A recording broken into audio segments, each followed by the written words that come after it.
This week will be crucial to the fate of a potential Cedar Rapids casino.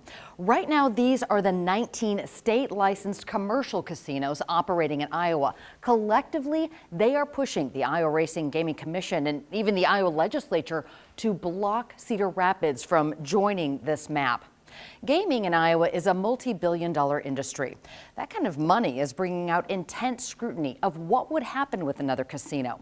Our story starts far from where the site of that new casino would be in Cedar Rapids, all the way to Louisiana, where the promise of a casino along the Red River fell flat.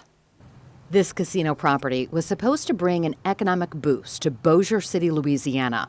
But instead it languished for years and became a magnet for criminals. After sitting empty for more than 2 years, the Diamond Jacks property in Bossier City. Diamond Jacks was one of many casinos in northwest Louisiana called the Shreveport-Bossier City Metro. Diamond Jacks operator, Peninsula Pacific, blamed the pandemic. That same operator is behind Lynn County's bid for a casino. That week, I directed the Attorney General's office to give me an opinion on what the state of Louisiana needed to do to take his license away from him because he had violated the terms and the conditions of that license. The head of Louisiana's gaming board, Ronnie Jones, threatened to pull Peninsula Pacific's gaming license after it wouldn't reopen after the pandemic. Jones takes particular issue with how the founder and chairman, Brent Stevens, communicated with state regulators and his own 349 workers. I get a call from a reporter from a TV station in Shreveport. And she goes, Chairman Jones, what's this about Diamond Jacks not reopening? I said, excuse me? She goes, yeah, there's a Facebook post to their employees that they're closing permanently. Jones, who led the Louisiana Gaming Board from 2013 to 2020, reached out to KCRG after seeing that Stevens was part of the group looking to open a new casino in Lynn County, Iowa. The only thing that I would urge is, as a former regulator, that they get Brent Stevens before them under oath and ask him the right questions. I'm not suggesting he's not deserving of a license. I'm not suggesting that he might not build a beautiful property there that's great for Iowa. But the last year experience that I had with Brent, who I considered a friend, as well as a licensee, just raised some issues with me as a regulator, that's all. Steve Gray, with the investor group for Cedar Rapids Casino for nearly 13 years, does not share Jones's concerns about Brent Stevens and Peninsula Pacific. We met near the site of the proposed casino on the west side of Cedar Rapids. Gray researched potential operators and saw the success Peninsula Pacific had running other casinos in Iowa, namely Diamond Joe in Dubuque and Hard Rock Hotel and Casino in Sioux City. Diamond Joe's revenue grew 56% under Peninsula Pacific's ownership. I mean, who are those people that have a good reputation with the commission, that have done a good job financially, that have done a good job with problem gamers, that have really exemplified what the statute really intends for gaming in Iowa? And our partners at now P2E, they were then known as the Diamond Joe in Dubuque, they were just heads above everybody else from third-party references. Have you heard any concerns about Brent Stevens, Peninsula, any of it? No. Okay. And you know, doing what we do in life, if we were measured by our stumbles instead of our accomplishments, investors would never invest. So you don't have concerns about this operator. In fact, you would elevate his performance to say one of the best. We continue to believe. So when we picked them, we'd spent about a year understanding how they operated, you know, what would the project look like, how would they operate it, who would they hire, what would the culture be in the gaming operation and the surrounding amenities. That was really important to the local investor group. But over the last 12 years, we have really gotten to know them. So not only do I refer to them as partners, I refer to them as friends. They have done nothing in the last 12 years to make us even for a second question them as the right operator. In fact, if anything, we are just absolutely thrilled with our choice. Those like Gray, who've been pushing for a casino in Lynn County, have had to be resilient.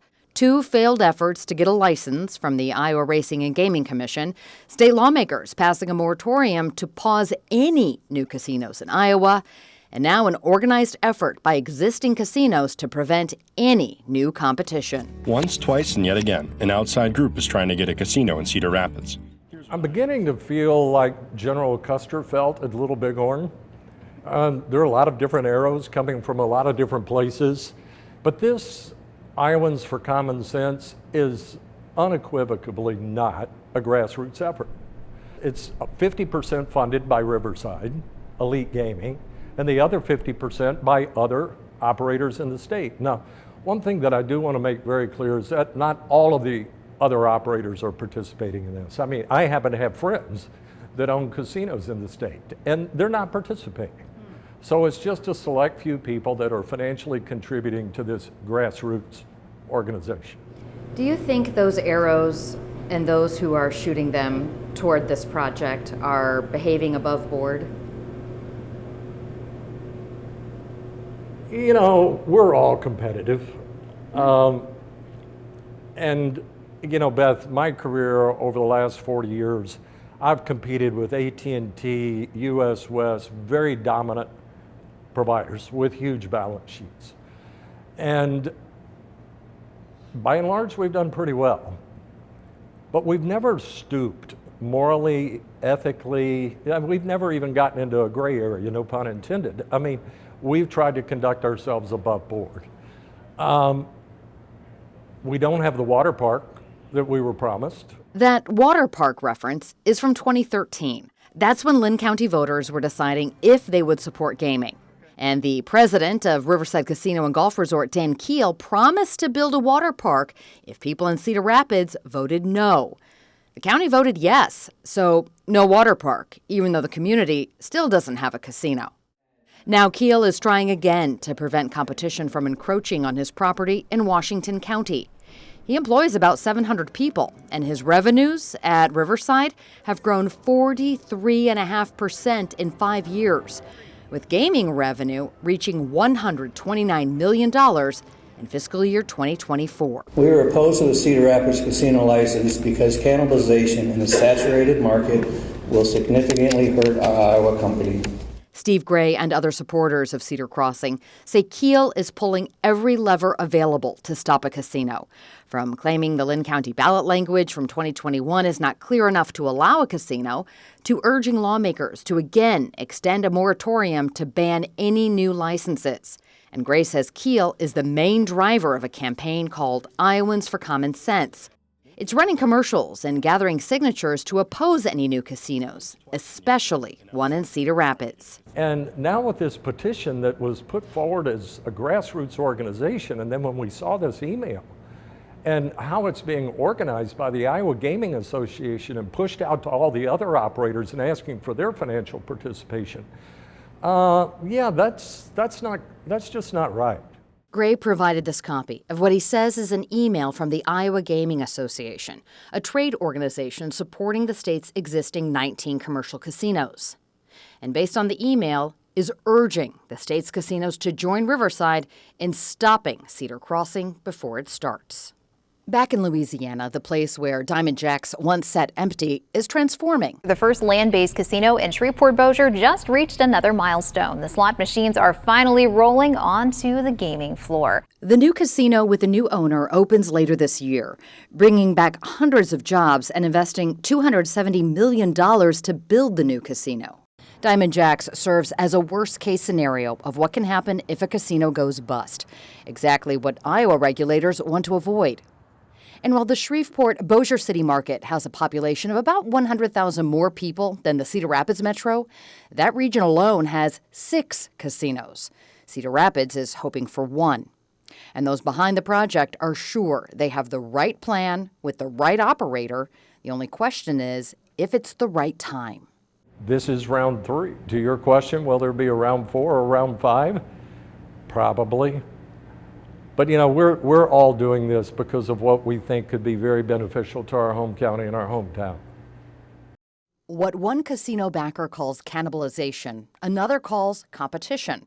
And the casino poised to lose the most if Cedar Crossing receives a license is Riverside Casino and Golf Resort. If you look at a nearly 30% reduction on our revenues, extrapolating that to our staff of nearly 700 employees here, I mean, we're talking 200 employees, 200 jobs on the line. The founder of the Cedar Crossing Investment Group and longtime supporter of a Cedar Rapids casino, Steve Gray, acknowledges the hit Riverside would take. So if 30, 40, even 50% of the revenues that they enjoy come from Linn County, why hasn't Linn County participated in the nonprofit dollars that are being distributed? It's just disproportionate. I mean, they commit more to their nonprofit in a year than Linn County has received in the last 15. Riverside is the third most visited casino in Iowa and fourth in terms of revenue. In fiscal year 2024, its adjusted gross revenue reached nearly $130 million, a growth of 47% in a decade. And many of the Riverside patrons come from Linn County. Riverside's investors have done very well in that project. They would continue to do well. It's not going to render that facility bankrupt or insolvent. Would it be smaller? Yes. But you know what? Let's compete. I mean, create a better product, as I've always done, and let's just compete. If Cedar Crossing gets a license, Linn County is poised to get more than $6 million a year to give to local nonprofits. State law requires casinos to give 3% of gaming revenue to nonprofits. Cedar Crossing says it will give nearly triple that amount and commit 8% to nonprofits. In Washington County, it's clear the impact those nonprofit dollars have made. The Washington County Riverboat Foundation holds the gaming license for the Riverside Casino and Golf Resort. Since 2006, the foundation has given out grants totaling $58 million, with the vast majority staying in Washington County. There'll be a bike path that goes all the way around. There's ponds, there's a dog park. Like the more than $500,000 grant for Kelowna in Washington County from the casino-funded foundation, and $630,000 for an expansion of the Wellman Public Library. This decision not only impacts one city or one county, but really all of eastern Iowa, including the small communities that rely on the amenities and services that we're able to provide as a region because of the support of the existing casinos. Parts of Iowa that don't have casinos also receive a portion of the gaming revenues, but it's a pittance compared to what counties with casinos get. Case in point, in 2022, the Washington County Riverboat Foundation gave the Washington County YMCA $3 million for its new pool. That same year, Linn County received a total of $37,000 in grants from gaming revenue. The YMCA in Cedar Rapids received a grant funded through gaming revenue for $10,000, and that was the largest amount awarded in Linn County. The state regulators who award licenses commissioned 2 studies to determine the impact Cedar Crossing could have. On the positive side, one study notes the Cedar Crossing Casino and Entertainment Center is attractively designed and well located, such that we expect it will be successful in drawing large numbers of Iowa gamblers. The studies touted the 300 new jobs, the $6.8 million in added tax revenue for the state, and $13.7 million in local tax revenue. On the negative side, roughly half of Cedar Crossing's revenue would come from cannibalization, taking money from other casinos, namely Riverside Casino and Golf Resort. The Marquette Advisors market analysis shows Riverside would lose 26% of its annual revenue, starting in fiscal year 2029. That's $34 million. Isle of Capri and Waterloo is poised to lose 10% to cannibalization, or $8.8 million a year.